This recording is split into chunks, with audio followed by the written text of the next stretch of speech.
Bienvenue dans cette vidéo de présentation de Simple Manager.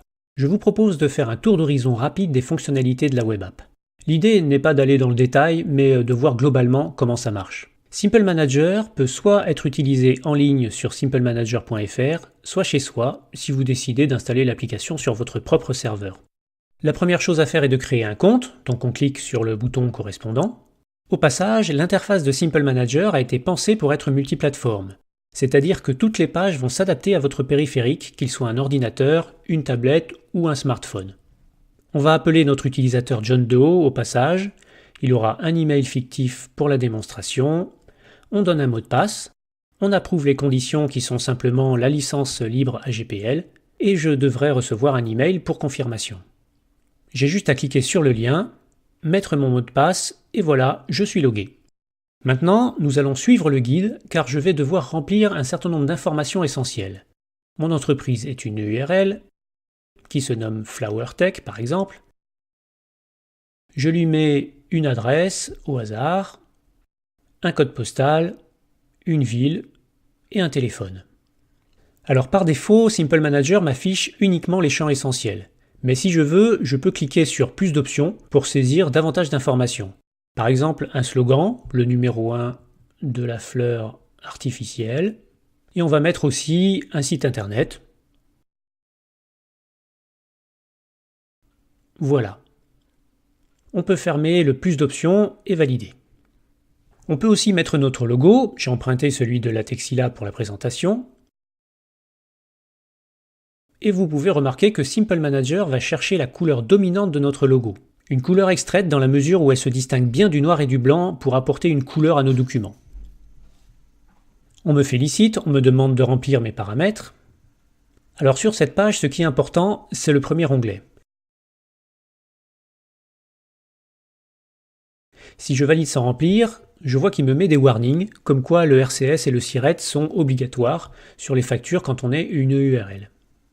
Du coup, je remplis rapidement mes infos, une date de création, un capital, mon RCS et mon SIRET que je suis allé glaner sur internet, donc je fais des copier-coller,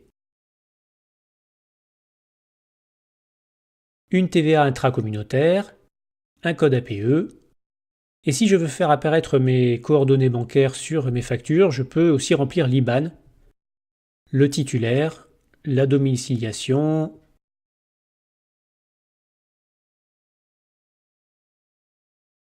et un BIC. N'essayez pas d'envoyer de l'argent à John Doe, il n'existe pas. Si je facture avec franchise en base de TVA, je coche cette case. Et si je ne sais pas ce que c'est, eh bien j'ai un pop-up qui m'explique si oui ou non je dois le faire.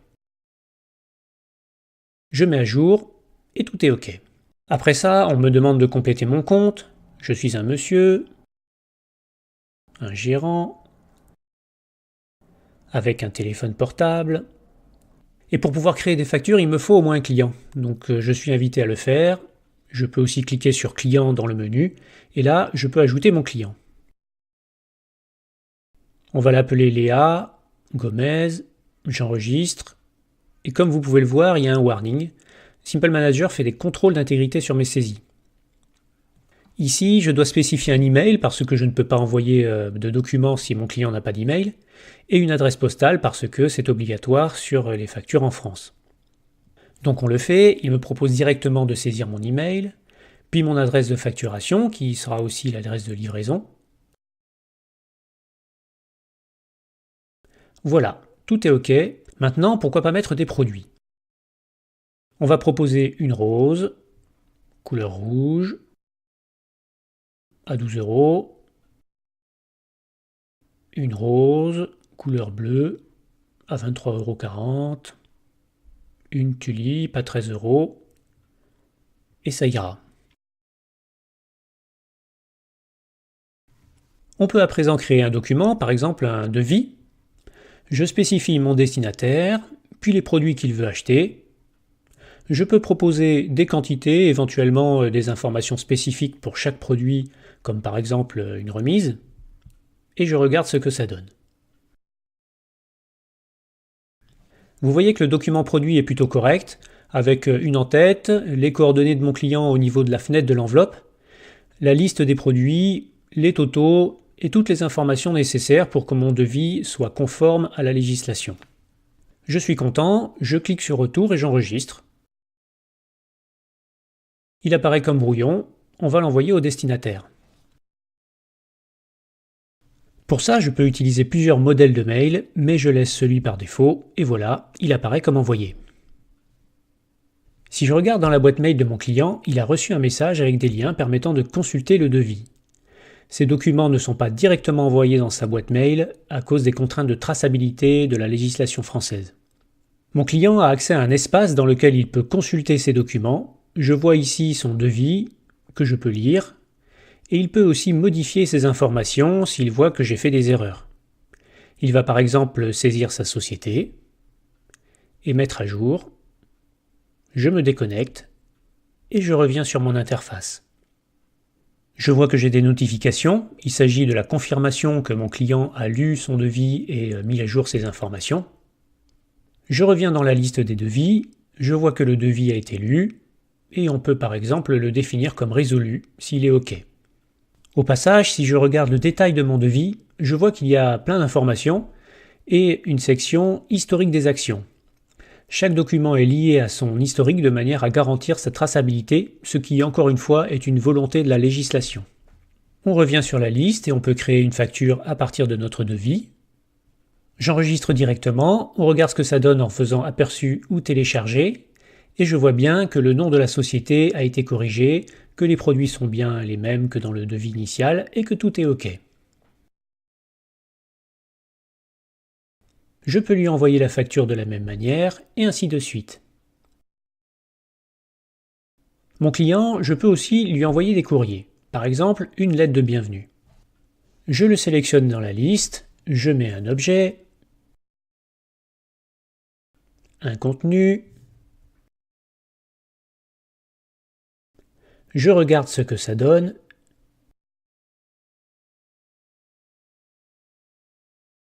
et si je suis OK, j'enregistre et je peux lui envoyer. Il va naturellement recevoir un email avec le contenu de ma lettre. Il peut aussi consulter cet email dans son espace sous forme d'un document papier. Alors sachez qu'on vient juste de parcourir les fonctions essentielles et que Simple Manager est capable de bien plus. Je vous donne quelques exemples. Vous avez un moteur de recherche qui s'active dès que vous tapez quelque chose sur votre clavier. Je tape au rang et j'accède à tout ce qui concerne mon client, par exemple son profil, que je peux modifier. Je peux aussi taper des commandes, par exemple NP comme nouveau produit. Je fais Enter et je peux directement saisir mon produit. Je peux aussi faire NCO comme nouveau contact. Ou NF comme nouvelle facture. Ce formulaire de facture est assez puissant. Vous pouvez par exemple auto-créer des clients et des produits. Je procède de cette manière pour mon nouveau client.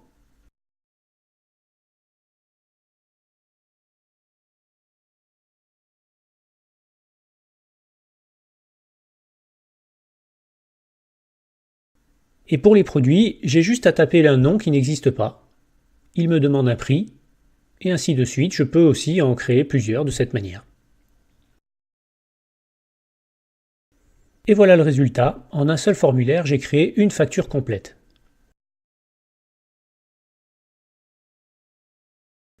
Vous avez aussi pas mal d'autres options. Des libellés, une introduction, une conclusion, la possibilité de créer des factures d'avoir et ainsi de suite. Concernant les autres fonctionnalités, vous pouvez retourner dans les paramètres pour activer des modules. On va par exemple mettre les résultats et les modèles de lettres. On en profite pour dire à notre interface d'arrêter de nous mettre plein de messages en définissant le niveau de difficulté normal. Je mets à jour et mon bouton lettres s'est transformé en lettres et modèles. Les modèles sont utiles si vous avez plein de clients et que vous voulez mettre en place des automatismes. Par exemple, une lettre de bienvenue automatisée ou une version personnalisée des mails que vous reçoivent vos clients. On peut au hasard dupliquer ce modèle que vous pouvez modifier en utilisant des tags spécifiés dans un document qui est disponible dans l'aide, ici. Et bien entendu, ça devient un peu technique. Mais pour qui aime bien jouer avec ce genre de mécanisme, il y a de quoi s'amuser. Pour envoyer des courriers en masse, je fais générer un courrier, je choisis mes clients, qui ne sont pas très nombreux pour l'instant, et je génère. Le module résultat est assez simple pour l'instant, mais il peut bien entendu évoluer à l'avenir, et pourquoi pas devenir une base de tableau de bord pour notre page d'accueil, qui pour l'instant est une page statique avec des liens. Je vous remercie d'être arrivé au bout de cette présentation. Simple Manager est un projet encore jeune qui cherche sa communauté, donc n'hésitez pas à l'essayer, éventuellement à l'adopter, et si vous pensez qu'il peut évoluer dans le bon sens, n'hésitez pas à mettre une petite étoile dans GitHub ou encore mieux, à participer à son développement. Bonne facturation et à très bientôt!